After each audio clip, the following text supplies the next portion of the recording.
any of the folks that they had identified as possible perpetrators or anybody involved with that, to put a lot of attention on them very quick to make sure that they are dissuaded from doing something like that. So those are the things that could happen that they're looking at right now. And by the way, that naval presence that you see right near the Straits of Hormuz, part of that is to have a ready response package should the Iranians, shall we say, go to sea to do what I just talked about. That I would imagine that you might see the next phase of this hitting a lot of different targets in perhaps southern Iran, around Bandar Abbas, and some of those other areas where that capability would be launched from to basically cork up the Straits of Hormuz. Let's show this. We just saw another post from President Trump. He says, "I will be giving an address to the nation at 10 p.m. Eastern Time at the White House regarding our very successful military operation in Iran. This is an historic moment for the United States of America, Israel, and the world," he says. "Iran must now agree to end this war. Thank you," says the president. Hal, the word historic. How historic is it? The U.S. just struck within Iran proper. I think it's pretty historic. You know, I can tell you that the U.S. has been looking at hitting Iran for a very long time. You got to remember, they took our embassy personnel, to include the Marines at the embassy, hostage back in 1979. And, the U.S. was leaning forward. In fact, it's kind of taken as if the Iranians had not released our embassy personnel or the U.S. hostages when they did, when President Reagan took over, literally on his day of inauguration, that the U.S. was ready to actually put military forces, possibly in Iran, to come up with a military solution to get those hostages released. So let's just say we've been looking at Iran for a very, very, very long time, very, very closely. And so certainly from a military perspective, this is historic because we've actually struck with military firepower Iran. That's something that's very different that we have done. And so I think it is a threshold. It also it'll be interesting to see what happens within Iran politically. Generally speaking, when a country's attacked, there's a rallying around the flag, shall we say, of the body populace that will say, the nationalism will take over.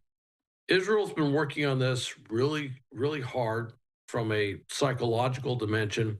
They've been working on this for years to try and come up with when this ever happens, to deal with the sheer amount of hate and discontent within the Iranian people towards the current regime, and to try and mitigate that normal patriotic fervor, if you will, that happens when they're attacked, to say, hey, look, now's your time to overthrow this regime that you really hate. I'm going to tell you, that doesn't always work the way you hope it works. But with this thing taking out the nuclear capability of Iran for the regime, this is a truly devastating blow, which is now they don't have this on the table.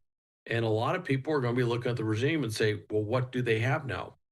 What could Iran possibly do other than just sit there and constantly get bombed by the Iranian Air Force unhindered? What can Iran do? And really what they can do, strategically speaking, is now extremely limited. And that may work into the psychology, depending on what else has been going on. And of course, nobody's going to talk about that until we see something happen. That may work into the psychology where the Iranian people may get tired of the regime. And sometimes that happens in wars. They do. I mean, I'll give you a case in point. World War I and Russia. That's how we ended up with the Soviet Union, was they got tired of that, and the body populace, if you will, overthrew the regime. And that's where the Soviets came from. And so, yeah, sometimes things like that will happen. So, again, President Trump, this is the most recent post he has sent out. I just focused in on the word historic, Hal. I'm going to focus in on another word. Iran must agree to end this war. End, Hal. Does that seem like something Iran would do after something like this? At this point, I'm sure they're talking about that right now. Now, the only terms of ending the war that I've heard Donald Trump put out is unconditional surrender. That's pretty strong talk. That's what we did with Japan and Germany at the end of World War II. Haven't been a lot of unconditional surrender wars, so he has put that out there. Now, with that said, most think that we'd be willing to back off of an unconditional surrender, and I think the Israelis would be certainly willing to see Iran back off of an unconditional surrender. But really, what has happened kinetically, militarily, is that the core issue that started the war, that got this thing going, that core issue has been maybe not completely removed, but largely removed. Of course, the fear is that Iran will then try to come up with some other way to create weapons of mass destruction. And we certainly have seen that historically in the Middle East. Don't forget, Iraq tried to create a nuclear warhead. All WMD issues with 2003 aside, yes, Iraq had a nuclear facility and it had a program to try and create a nuclear an atomic bomb, a nuclear warhead, and that was something the Israelis had taken out. Syria tried to do the same thing, yet another thing the Israelis had taken out. And so there has been a history. Oh, and don't forget what Libya was doing in this regard, too. But there has been a history throughout the Middle East of countries trying to create nuclear weapons. And certainly with Iran and their persistence on this issue, most would say they're going to try and do it again. So whatever comes out of this, there's going to have to be some real ironclad guarantees that not only will Iran forego trying to build a nuclear warhead, but that there's some way to make sure they don't build a nuclear warhead. And so we'll have to see what that turns out to be. I imagine it'll be much more stringent than what you saw within the JCPOA, certainly after everything that's just took place. Is there what is the likelihood of a war at this point, a U.S. involved war? Well, there is a war. Right now, the war is primarily between Israel and Iran. The U.S. just stepped into it. I mean, we're now a part of this because we just did a military strike in concert with Israel. All right, so we are technically part of this thing. The question really is, will this war expand as far as the U.S. role? Is this a one and done? And will Iran decide that it's just not worth the price to try and engage the Americans? To basically lick their wounds, if you will, and say, let's not widen this war to engage the Americans more. That's the big question, is what will Iran do? And I'm sure there's a lot of back channel communication on this. I would imagine there's some things that we don't see being done militarily in the area to dissuade Iran from doing something that would be rather foolhardy in trying to engage with the U.S. militarily in a broader way. But the Iranians do some kind of foolhardy, stupid stuff now and again, and well, very frequently, I should say.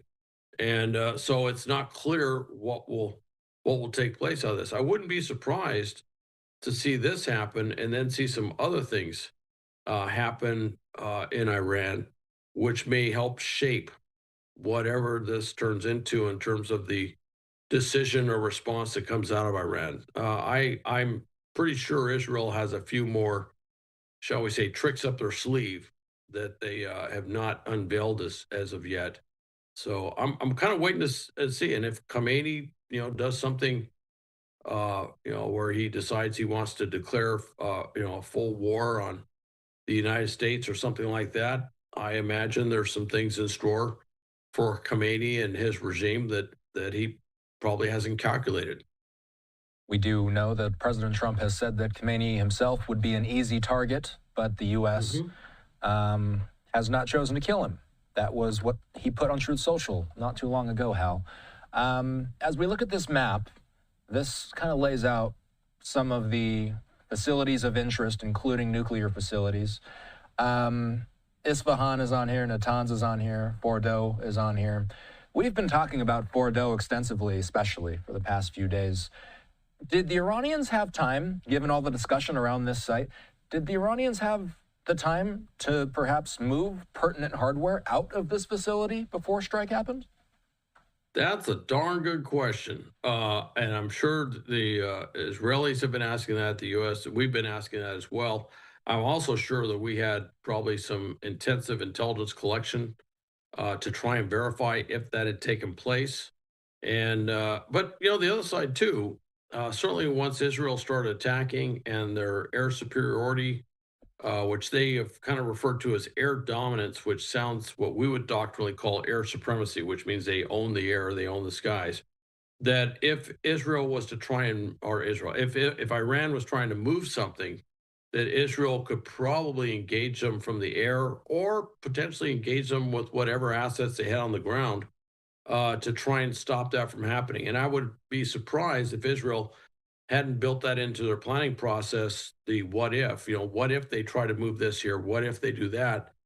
That they had those plans already in place. That if they tried to move certain components to another location, that that movement, that convoy, or whatever it is that they were trying to move those components would come under attack.